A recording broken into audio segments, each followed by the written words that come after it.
안녕하세요. 스위토장입니다. 오늘은 1월 24일 NBA 7경기 분석해보도록 하겠습니다. 일단 첫 번째 경기는 디트로이트 대 필라델피아죠. 일단 디트로이트는 3승 12패, 3연패에 빠졌습니다. 지난 휴스턴과의 경기에서 103대 102로 패배를 당하면서 일단 연패에 빠졌죠. 일단 지난 경기에서 3점슛 15개, 팀 리바운드 55개를 잡으면서 그래도 나름 휴스턴과 비등비등한 경기력을 보여줬죠. 하지만 막판에 그랜트의 슛이 그러니까 시간 초과로 조금 아쉬웠죠. 일단 지난 경기에서 그랜트가 21득점 8리바운드를 기록하긴 했지만 일단 야투 성공률이 26.7%로 많이 부족했었고 블레이크 그리핀 선수도 10리바운드를 잡긴 했지만 야투 성공률이 매우 낮았었죠. 그리고 벤치에서 로즈 선수도 9득점에 그쳤습니다. 반면 필라델피아는 최근 NBA 팀들 중에 가장 잘 나가고 있죠. 벌써 11승 5패를 기록 중이고 지난 보스턴과의 2연전에서 모두 승리하면서 2연승을 달리고 있죠. 일단 지난 경기에서 팀 야투 성공률 55.6%를 기록하면서 선수들의 슛감이 매우 좋았었죠. 그리고 3점 슛도 나쁘지 않았고 그리고 무엇보다 최근 엔비드의 활약이 미쳤었죠. 38득점 11리바운드 야투 성공률 83.3%를 기록하면서 엄청난 활약을 해주고 있는 엔비드의 필라델피아입니다. 일단 이 경기는 당연히 필라델피아가 정배를 받을 것으로 보이는데 그래도 이번 경기만큼은 저라면 조금 모험을 걸고 디트로이트 플러스 핸디승 쪽으로 가는 게 낫지 않을까 싶네요. 일단 당연히 전력에서 필라델피아가 압도하고 최근 경기력도 필라델피아가 좋긴 하지만 필라델피아의 원정 경기력이 많이 좋지 않았었죠. 올 시즌 아직 원정에서 1승밖에 거두지 못했고 그리고 데니 그린이 또다시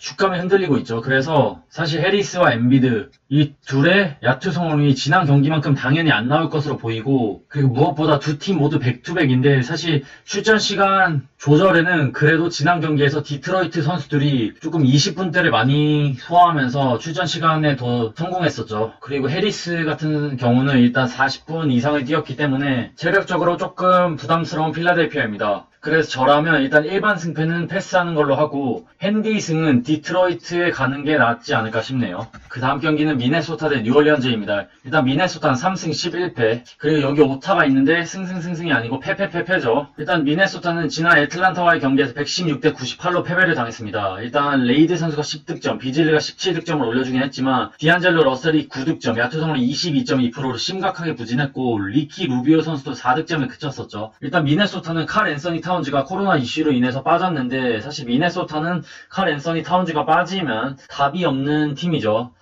공격도 공격이지만 수비에서도 전혀 잘해주고 있지 않고 그렇다고 디안젤로 러셀과 리키 루비오가 가드진에서 잘 버텨주고 있는 상황도 아니기 때문에 조금 좋지 않은 미네소타입니다. 반면 뉴올리언즈는 5승 9패를 기록 중이죠. 일단 지난 두 경기에서 유타에게 패배를 당하며 2연패에 빠지면서 분위기가 그렇게 좋진 않죠. 그래도 지난 경기에서 잉그램 선수가 23득점, 야투 성공률 57.1% 그리고 자이온이 27득점, 64.3%를 기록하면서 이 포워드 진들의 활약만큼은 괜찮았었죠. 그리고 아담스도 16리바운드를 잡아줬네요. 그래서 이 경기는 뉴올리언즈가 당연히 정배를 받을 것으로 보이는데 이 경기는 무난하게 뉴올리언즈가 승리하지 않을까 싶네요. 그래서 저라면 뉴올리언즈 일반승에 갈 것으로 보이고 핸디는 패스가 좋아 보이는데 굳이 간다면 뉴올리언즈 핸디승이 낫지 않을까 싶네요. 일단 미네소타는 백투백으로 체력적으로 불리함을 안고 있고 헤르난 고메즈가 아웃 그리고 칼 앤서니 타운즈도 아웃일 것으로 보이기 때문에 사실 페인트 존에서도 아담스, 자이온, 잉그램이 버텨주고 있는 뉴올이 훨씬 낫고 그리고 가드진에서 조금씩 폼이 올라오고 있는 블레드소와 론조 볼이 있기 때문에 최근 좋지 않은 디안젤로 러셀가 루비오를 상대로 충분히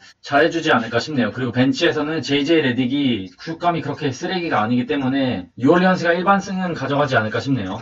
그 다음 경기는 브루클린 대 마이애미입니다. 일단 브루클린은 9승 8패죠. 지금 2연패에 빠졌습니다. 지금 빅3가 결성됐는데 하든, 어빙, 듀란트가 결성했는데도 불구하고 지난 클리블랜드와의 2연전에서 패배를 당했죠. 일단 지난 경기에서는 125대 113으로 패배를 당했죠. 3점슛 14개, 팀 리바운드 29개만을 잡으면서 골 밑에서 밀렸었고 그리고 두 경기 연속으로 섹스턴을 제어하지 못하면서 패배를 당했죠. 일단 지난 경기에서 듀란트가 결장을 하긴 했지만 그래도 어빙과 하든이 있었는데도 불구하고 패배를 당했죠. 반면 마이애미는 일단 6승 8패 지난 토론토와의 경기에서 패배를 당했습니다. 일단 아데바요가 14득점 8리바운드밖에 잡지 못했었고 그리고 로빈슨이 11득점 올리닉이 2득점을 올려줬죠. 확실히 풀 전력이 아니라서 조금 많이 흔들리고 있는 마이애미의 시즌 초반이죠. 그래도 다행인 점은 켄드릭 넌 선수가 22득점, 야투성을 50%를 기록해줬네요. 일단 이 경기는 두 팀 모두 백투백이긴 하지만 저라면 브루클린 일방승 쪽으로 갈 것으로 보이네요. 왜냐면 일단 마이애미는 헤로가 목 부상으로 결장할 확률이 높다고 하고 지미 버틀러와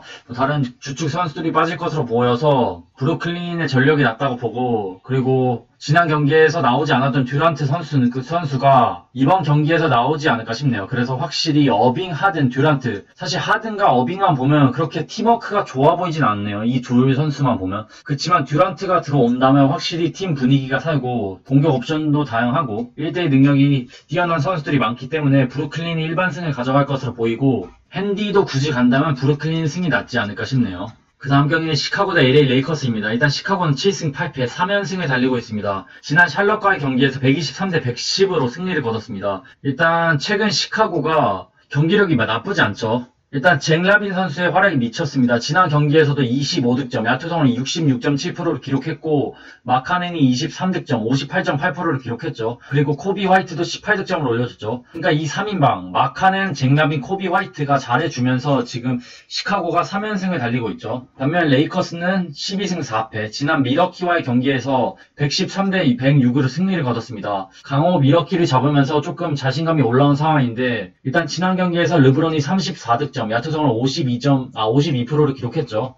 슈레더가 심각하게 부진하긴 했지만 워낙 전력 그리고 뎁스가 있는 레이커스이기 때문에 벤치에서도 헤럴과 쿠즈마 그리고 다양한 선수들이 득점을 올려주면서 승리를 거뒀죠. 일단 이 경기는 시카고가 백투백, 레이커스가 이틀 만에 경기를 치르죠. 일단 지난 맞대결에서 시카고가 프렌을 했는데 프렌을 하면서 약간 비비긴 했죠. 그렇지만 그 맞대결에서는 데이비스가 없었다는 게 함정이죠. 하지만 이번 경기에서는 르브론, 데이비스가 모두 출전할 것으로 보이기 때문에 저라면 레이커스 핸디 승이 낫지 않을까 싶네요. 물론 시카고의 최근 경기력이 좋고 레이커스를 상대로 프렌 경험도 있긴 하지만 확실히 데이비스가 들어온다면 페인트존에서 많이 밀릴 것으로 보이고 확실히 벤치 싸움에서도 확실히 밀릴 것으로 보입니다. 그리고 최근 잭 라빈과 마카넨의 활약이 좋기 때문에 레이커스가 충분히 대비책을 갖고 오지 않을까 싶네요. 그 다음 경기는 댈러스 대 휴스턴입니다. 일단 댈러스는 8승 7패 2연승을 달리고 있죠. 지난 샌안토니오와의 경기에서 122대 117로 승리를 거뒀습니다. 일단 지난 경기에서 하더웨이가 21득점, 야투성을 66.7%, 포르징기스가 21득점, 그리고 돈치치가 36득점, 9리바운드, 11어시스트로 트리플 더블급 활약을 해줬었죠. 반면 휴스턴은 5승 9패를 기록 중입니다. 지난 D2와의 경기에서 103대 102로 승리를 거뒀죠. 일단 우드와 존 월이 빠지긴 했지만 그래도 터커와 15득점, 그리고 고든이 20득점을 올려줬죠.